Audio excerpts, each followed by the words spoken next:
Hello everyone and welcome back to week 9. We've talked about the file dialog in a previous video, as well as the modal and modeless dialogs. In this video we want to talk you through the color dialog. It lets you present a dialog that lets the user pick a color. So your textbook talks about this on page 144, and I want to make some things clear about the way they handle this in our textbook. They use a style sheet to change the color. This doesn't always work the way you think it does, and that holds true for style sheets on anything, because there's an inheritance thing that goes on. You can inherit styles from the parent, and they just sometimes are a little bit hard to get right. So I'm going to take a different tack on how to change the color of a frame. Of course, the concepts that I show you here in this video will work for lots of different things, but just know that the style sheet approach can give you some trouble. You're basically making a CSS style sheet if you go down that road of using a style sheet. So the approach that I'm going to take is to use the palette, and PyQt5 has a color palette, and that actually works a little bit better than style sheets in most cases, as long as you understand what you're doing with the palette. So let's take a look at page 144 in chapter 5 and see what we're going to design here. So I've got the textbook open to page 144 right here, and this is the user interface file that we'll create with a button and a frame on here. Now if you scroll down and look at the code, you can see right here they're doing some string formatting, the old style string formatting, I might add. They're doing some string formatting to create a formatted string that sets the style sheet for the QWidget class. Now just keep in mind, if you do that, you're going to be setting the style for pretty much any widget that has that class. So I'd rather show you the approach to use the palette. So with those caveats in mind, let's go ahead and create this UI and then create a Python file. And the GUI template and the GUI template.ui and the GUI template.py files are a good starting point. You can see that this is a dialog, it's not a main window, so let's go with that. So I've already downloaded the GUI template.py and the GUI template.ui file. I'm going to start those up with Qt5 Designer, and there's what we have. And so I think looking at the book, it was probably a little bit wider, so I'm going to resize this, and I'm going to go ahead and do a save as, and I'm going to save this as a new file called Demo Color Dialog, just matching up with what they're doing in the book. Demo Color Dialog, and save that. Okay, so you can see my name right there. And then let's go ahead and put a push button on here. And the push button, we'll rename it to be PushButton Color. So gonna triple click in the object inspector. So I've got that vertical bar. Gonna type color, so now I have PushButton Color. And remember, I know we've been on break for a couple weeks, but remember you've got to hit enter. So I just hit enter on the keyboard. So now let's go ahead and change the text on our PushButton Color to say choose color. Okay, and it looks like it needs to be a little bit bigger, and I'm going to make sure that I hit enter there. So that's my push button, and now we need a frame on here, and we can call it frame color. So if you look through our toolbox, we should have a frame widget here somewhere. So let's see if we can find it.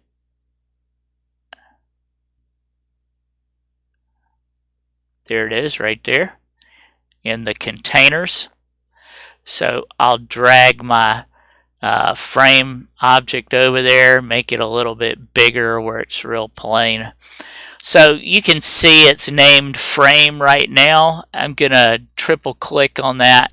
I've got the vertical bar and I'm gonna rename it frame color. Okay, and hit enter.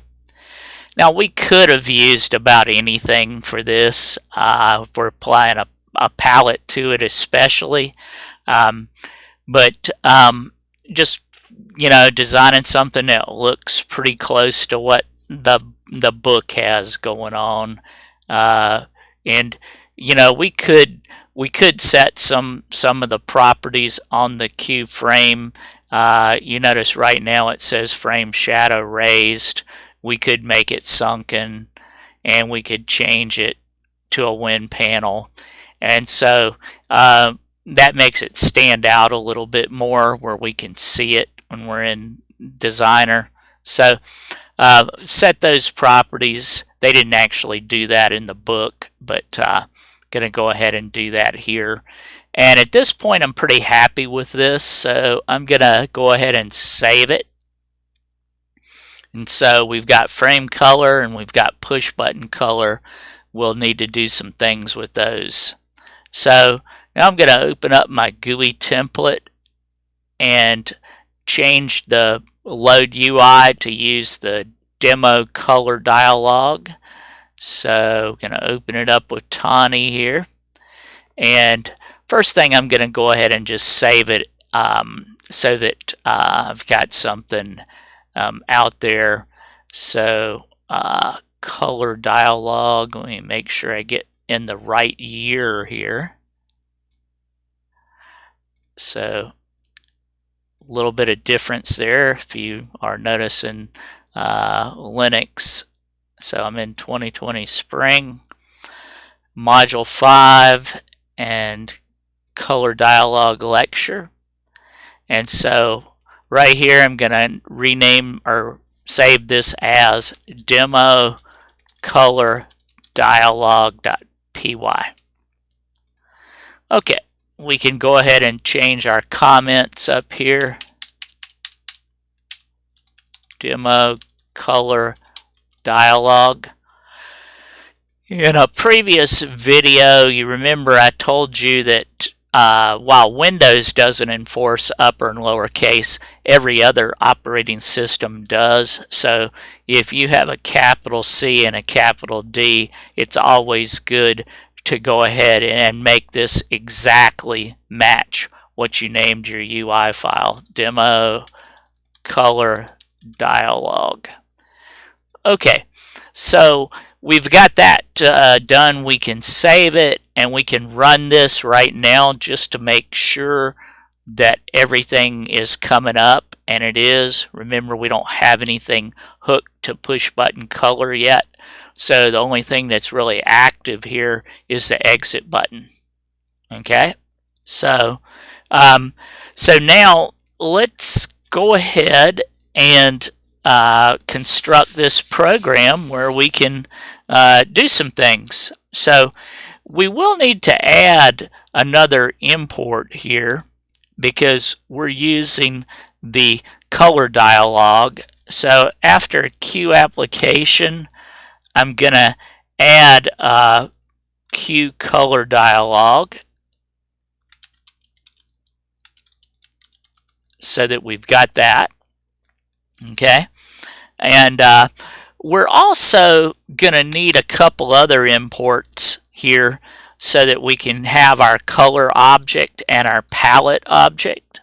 So from PyQt5 QT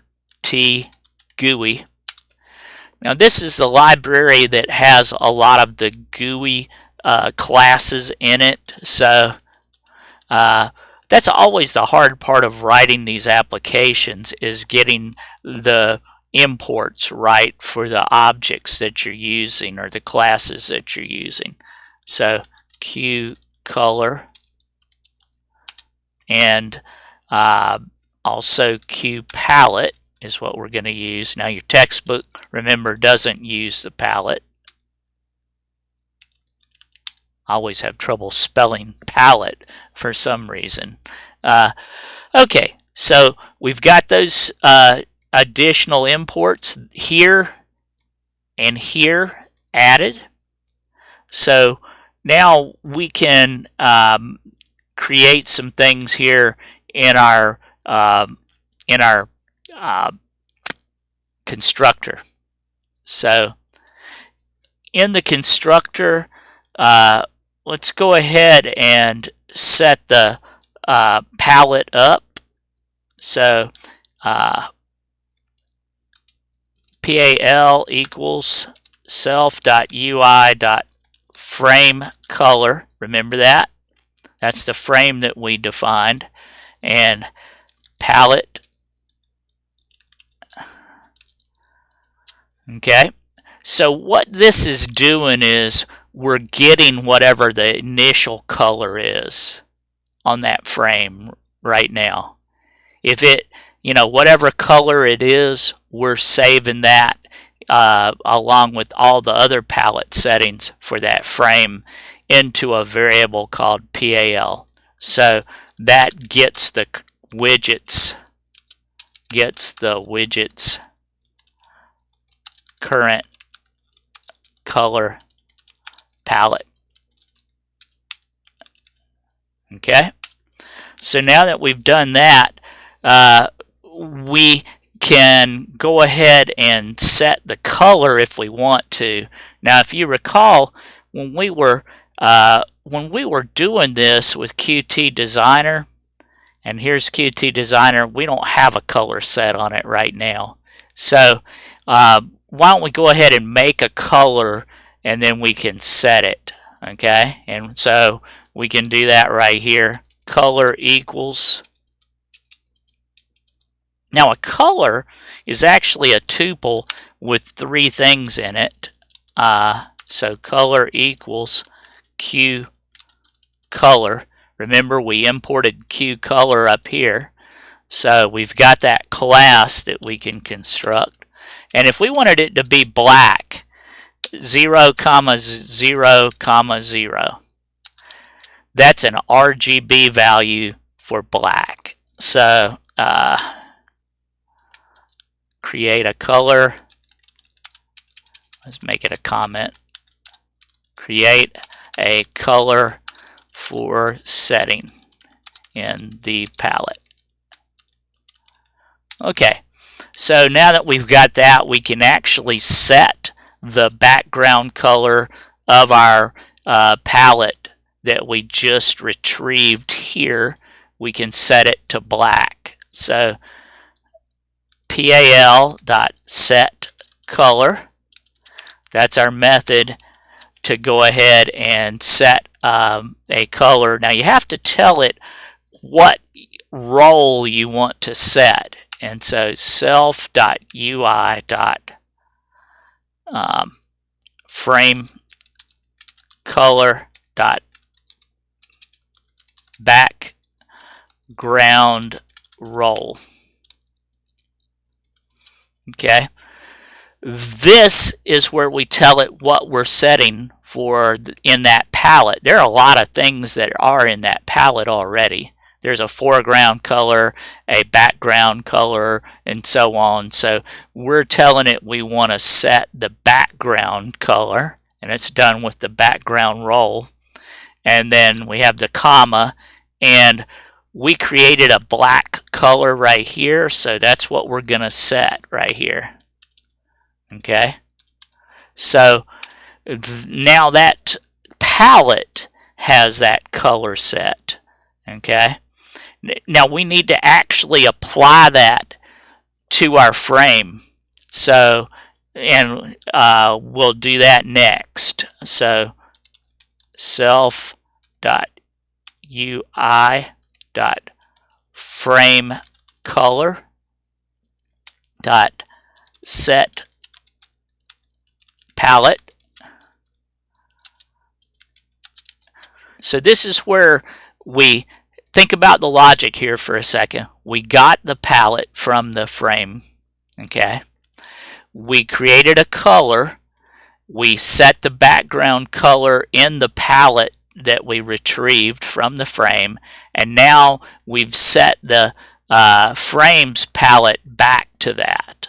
Okay, so at this point there's one thing left for us to do, and that is to, and if you leave this out it won't work.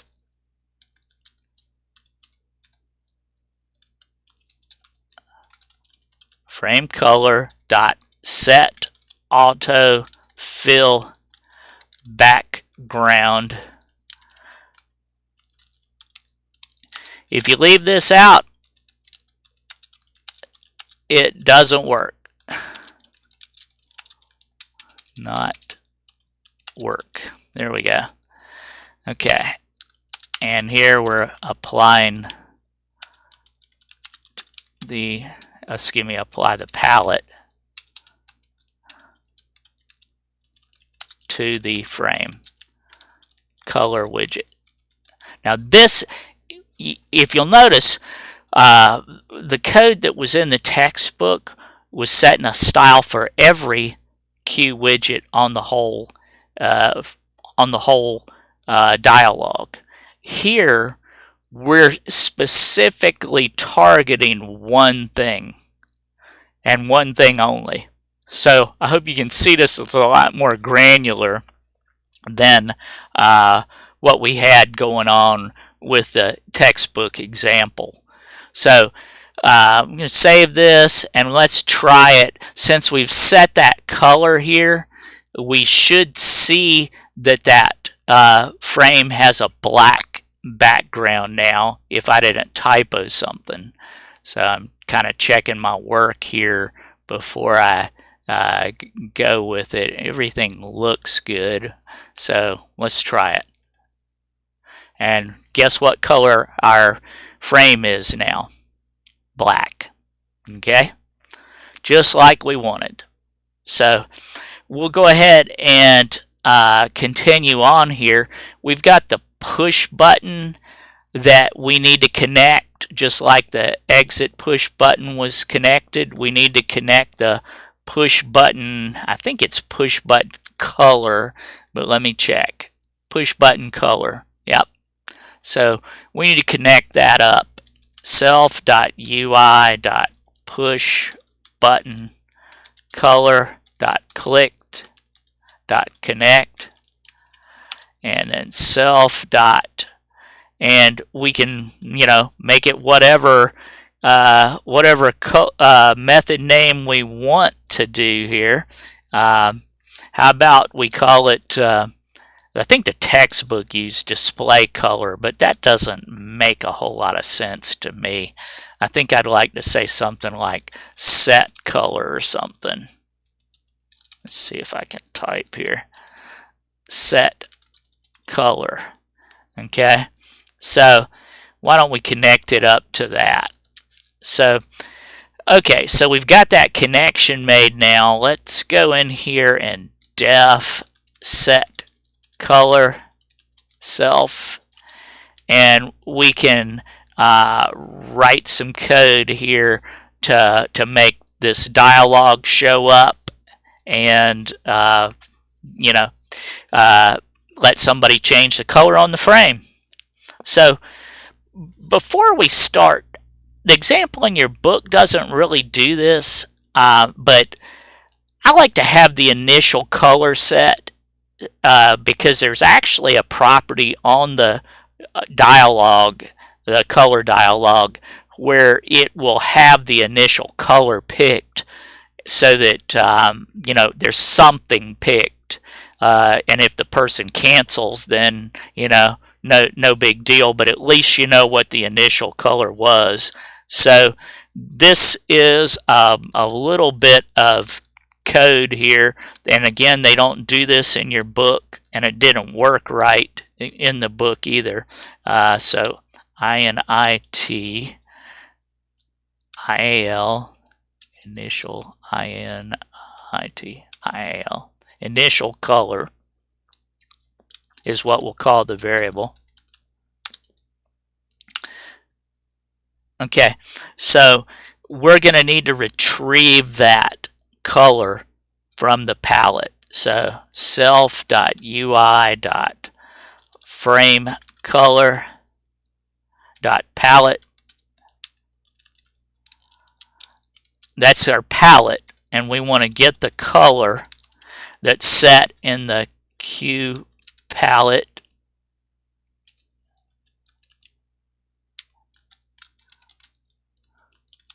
So this is getting the background, current background color. Obviously, we could have just created a color object like we did here and have that for initial color, but if somebody picks a different color for it in design, then that wouldn't be the initial color. So I'm showing you how to get what it's actually set to in code here. So now that we've got that initial color, we can go ahead and show our dialog. And so color equals QColorDialog. This is our color dialog where we're going to show it. Okay, and we've got to pass some things to it. The first thing that gets passed is the initial color. So, and I left off something here. Get color. Okay, that's the method that we're calling of the QColorDialog. Okay, so first thing that it takes in here is it takes the initial color.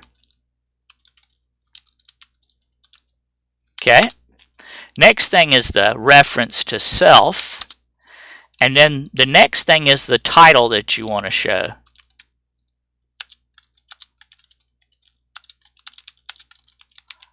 Okay. So at this point, our dialog should show, and I always encourage folks to test things a little bit as they go. So even though we're not doing anything with the color that we're picking right here, we can go ahead and run this code, make sure that we get the color dialog popping up, and make sure that it has the initial color picked. So let's just go ahead and try that. Okay. So when I click this button is when we should get the color dialog. Now, keep in mind that the color dialog is going to look different on Windows than it does on Linux. It's going to look different on Mac OS than it does on Linux or Windows. So every operating system has a little bit different look to the color dialog. So because they all deal with colors a little differently. So here we go. Okay. Now right now it's got black picked. I don't know if you see on Linux, it's got this check mark here. That's actually black as it gets, and that has kind of a dark gray and a lighter gray and a lighter gray and an even lighter gray and so on. So that's coming from our initial color that we passed to this thing.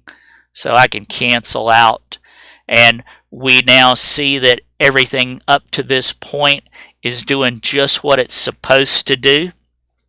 Okay, so now it's possible that they could pick something that's not valid, or if they just canceled.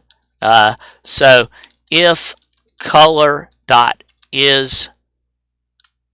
valid,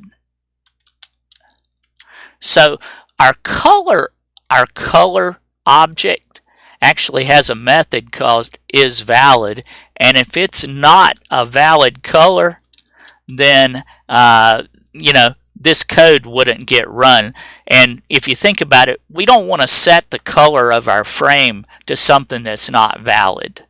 Now we can go ahead and do this now. If you remember, up here we did this to get the palette. We can do the same thing. We need to do the same thing inside this if statement. So let's go ahead and get that palette, and we'll also get the set background role code too. So actually I can just copy these lines right here to save typing them again, and of course I'll need to indent them. So here we go. Let me paste that. Okay, so those need to be part of that if statement. So I'm going to tab over this line. We don't need at all, so I'm going to get rid of that, and then I'm going to make sure that I've got everything. Yep, everything's indented. So here we've got the color that they picked from the ColorDialog. If it's a valid color, we're going to get the palette that the frame has set on it right now. We're going to set the background color to the color that they picked right here. Okay, so we're going to set that color, and then we need to apply that palette to our frame color, which we actually had done that right here. So we can copy that and paste it down here. Make sure it's indented. Okay, so we're applying that color to our palette, and then we're setting the palette of our frame to that modified palette with our new color in it. Okay, and then you remember we had to do this in order to get that color to actually be applied. So I'm going to copy that code, and I'll paste it down here as well. Okay, and tab over. Okay, and so at that point we've pretty much done it. We need to, if you want to show the numeric code in this, we can go back and add a label to our dialog. But let's go ahead and run this first and see if it's working, and then we can go with that. So here's our dialog showing. Let's pick a color. How about this dark blue right here? See how it put a check mark in there on Linux? And then if I click the select button, you see I've changed the color on my frame to dark blue. Okay, so let's go back to Qt Designer, and let's go ahead and add a label here, a couple labels, and that'll allow us to see what color was actually picked. And you'll see when I do this, that those of you that have taken a web design class or worked with HTML, you know that we could do the colors in HTML a couple different ways. We could do them as a RGB color, or we could do them as a hex value. So I think what you'll find is that the color itself, the color class that we picked, will give us the hex value. But just to prove it, let's put a couple labels on here. There's 1 and there's 2. Okay. And for this one, I don't need to set any name for it, but I do want to change the text in it to say color picked. Okay. And so we've got that. Okay. And then I've got this label, and this one I'll call it label color picked.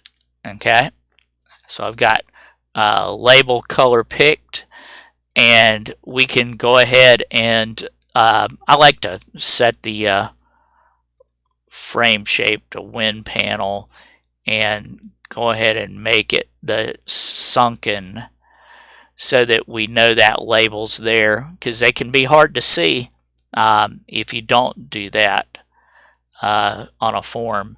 So now that I've done that and I can see where the label is, I'm going to take this text out of it. Okay, and it looks like it might need to be a little bit taller. Okay, so color picked. Save this. We can run our program again just to make sure that everything is right. We'll clear the shell, run it. So there's our color picked, label color picked. So let's go ahead and set the properties on that so we can see it. Self.label color picked dot set text, and we'll say str. Remember, the text takes a string. Okay, so we're going to convert whatever that color is to a string, and our color class right here has a method, or a property, excuse me, actually it is a method, name. Okay, so this is going to get us the color name, so it should show in that label color picked when we're all done here. So we'll save this and run it. Choose a color. We went with dark blue last time. Let's do with the dark green this time. You see that hex value? That's an HTML hex value for that dark green. Okay? So you will need these concepts. You'll need these concepts in the project for this week. I'm going to go ahead and show you the project there in Blackboard so you can see where we're headed with this. Looks like it wants me to log in again. Okay, so we'll pop back into your class here, go into the Module 5 folder, and then go into the assignments and Project 5. Okay, so we created some labels and set the pix map on those to images before. In Project 5, you're actually creating an image viewer, but the image viewer will allow folks to set the background color, and it'll allow you to set the foreground color for our menu up here.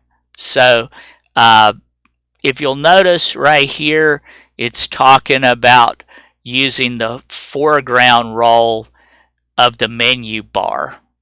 The menu bar, when you create a main window with Qt Designer, where it says File Settings and so on, that is the menu bar. You notice it right here in the Object Inspector menu bar.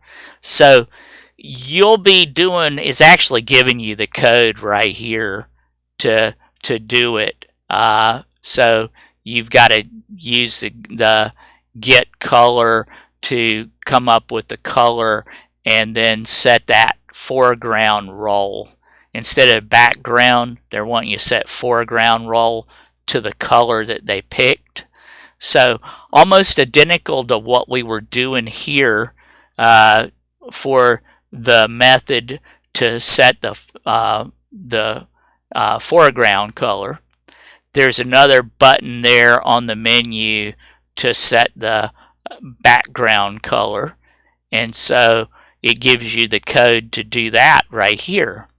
So as long as you understand what we just did here with this process right here, you could almost take the code and just almost paste it straight in there and just change the roles and change what it's being applied to here, and you've got that project pretty well licked. I'll post another video actually running this project and put it in here with the project so you can see how this project behaves when it's run. But the project almost gives you the code, and you've already got the code now. If you've watched this video, you've got the code if you go into Blackboard and download it. So good luck with Project 5 on creating the image viewer, and we'll see you in the class online. Take care.